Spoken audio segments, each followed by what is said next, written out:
Shalom, irmãos. Vamos meditar hoje na parábola do mordomo infiel. Está em Lucas 16.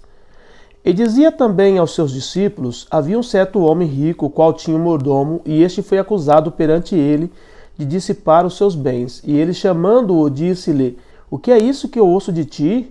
Prestes conta da tua mordomia, porque já não poderás ser mais meu mordomo. E o mordomo disse consigo: que farei? Pois que o meu senhor me tira a mordomia? Cavar não posso, de mendigar tenho vergonha. Eu sei o que eu hei de fazer para que, quando for desapossado da mordomia, me receba em suas casas. E chamando a si cada um dos devedores do seu senhor, disse ao primeiro: quanto deves ao meu senhor? E ele respondeu: 100 medidas de azeite. E disse-lhe: toma a tua conta, e assentando-te, já escreve 50.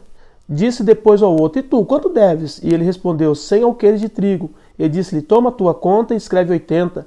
E louvou aquele senhor, o injusto mordomo, por haver procedido prudentemente, porque os filhos deste mundo são mais prudentes na sua geração do que os filhos da luz. E eu vos digo: granjeai amigos com as riquezas da injustiça, para que, quando estes vos faltares, vos recebam eles nos tabernáculos eternos. Quem é fiel no mínimo, também é fiel no muito. Quem é injusto no mínimo, também é injusto no muito. Pois se nas riquezas injustas não fostes fiéis, quem vos confiará as verdadeiras? E se no alheio não fostes fiéis, quem vos dará o que é vosso? Nenhum servo pode servir a dois senhores, porque ou há de aborrecer a um e amar o outro, ou há de se chegar a um e desprezar o outro. Não podereis servir a Deus e a Mamon. E os fariseus, que eram avarentos, ouviam todas essas coisas e zombavam dele. Amém, Jesus? Querido, parábola é poderosa, porque ela explica muitas coisas que, se nós fôssemos explicar de uma outra forma, a gente não conseguiria explicar. Aqui está falando sobre o mordomo infiel, e dentro desse mordomo infiel é importante a gente entender que Deus é dono de todas as coisas. Deus é dono de tudo. Nós somos apenas administradores do Senhor. Na verdade, a casa que você tem não é sua, o carro que você tem não é seu, a esposa que você tem não é sua, o filho que você tem não é seu, o dinheiro que você tem na sua conta não é sua, não é seu. Enfim, nós não temos nada, nós somos meros administradores de algo que Deus colocou em nossas mãos por um período de tempo a administrá-los. E é muito importante que a gente tenha essa visão, porque a maioria das pessoas se perdem porque elas não conseguem entender que nós não temos nada, que nós somos meros administradores das coisas de Deus. Tudo que nós temos não é nosso, é de Deus, e nós estamos administrando para a glória do nome dele. E partindo desse princípio, aqui nessa parábola fala que havia um homem rico, e esse homem tinha um administrador, um mordomo, e esse mordomo, ele começou a roubar esse senhor. E chegou no ouvido desse senhor que ele estava sendo roubado por esse mordomo. Então ele chega no mordomo e diz: olha, presta conta da sua mordomia, presta conta da sua administração, porque eu não vou poder mais continuar com você. E aí esse homem chega à conclusão de que ele não conseguiria mais trabalhar, que ele não conseguiria cavar, que ele não conseguiria pedir para ninguém mendigar. Então ele falou: eu vou ter que fazer alguma coisa. E aí o que ele faz? Ele pega todos os homens que deviam para esse senhor e chama eles num acordo. E ele começa a fazer ali um desconto da dívida desses homens. E diz: olha, quanto você deve? Eu devo 100, então a partir de agora você deve 80. E você, quanto você deve? Ah, eu devo 100, agora você deve 50. E foi dando descontos e mais descontos absurdos. Para quê? Porque ele tinha uma intenção. A intenção dele é o quê? Eu vou ser mandado embora. Quando eu for mandado embora, eu vou ter amigos lá fora que vai me ajudar.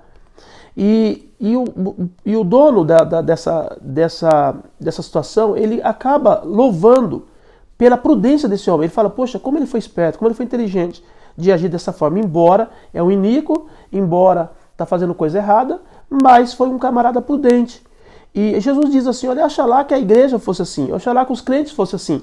Não no sentido de passar ninguém para trás, de roubar ninguém, de enganar ninguém, mas que nós fôssemos prudentes para com as coisas celestiais. Que nós tivéssemos cuidado das coisas como esse homem teve cuidado do futuro dele.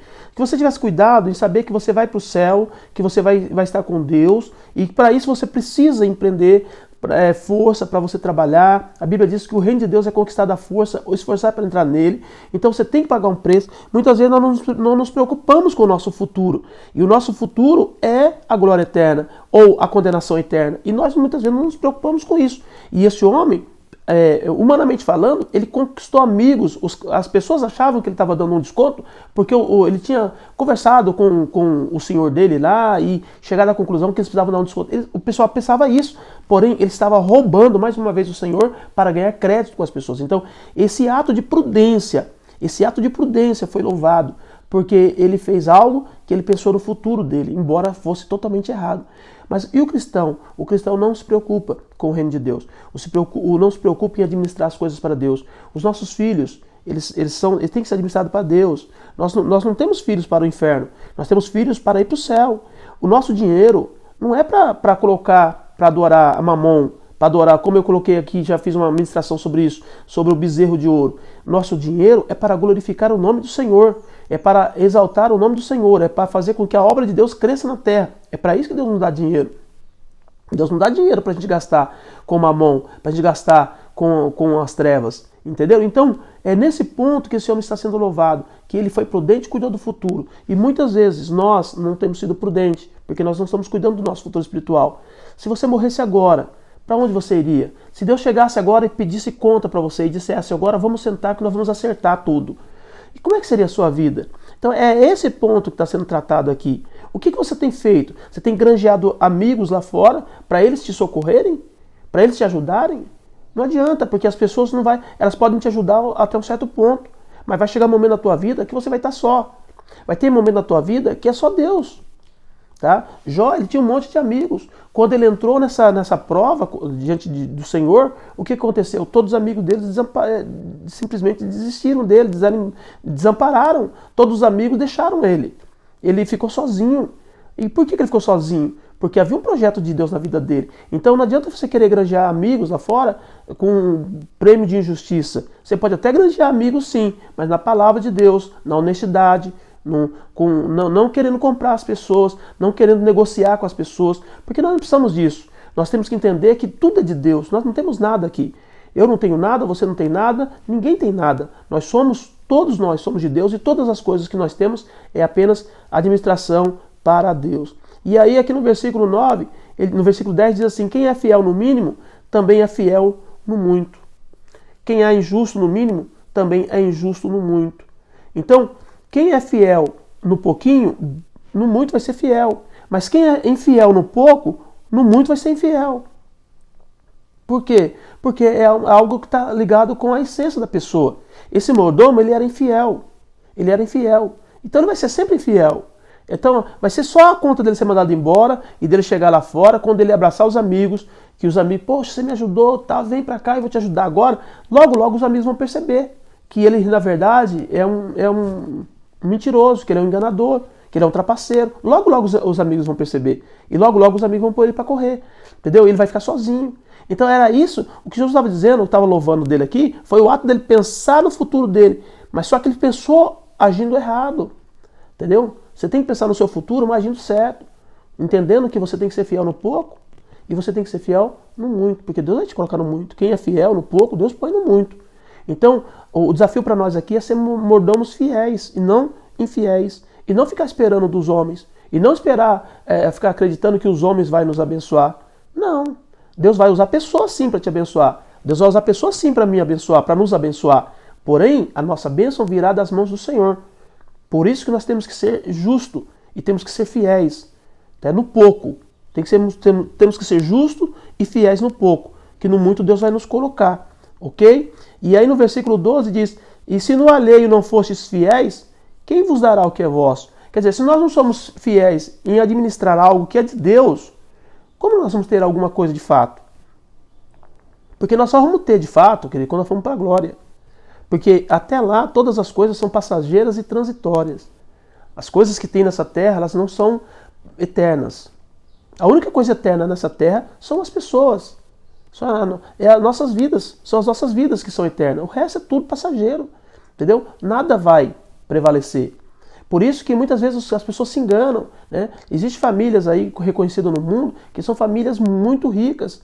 Né? Por exemplo, a família Rothschild, a família Rockefeller, a família, acho que o Morgan, enfim, são famílias riquíssimas. Porém, tudo que eles têm não são deles, é de Deus.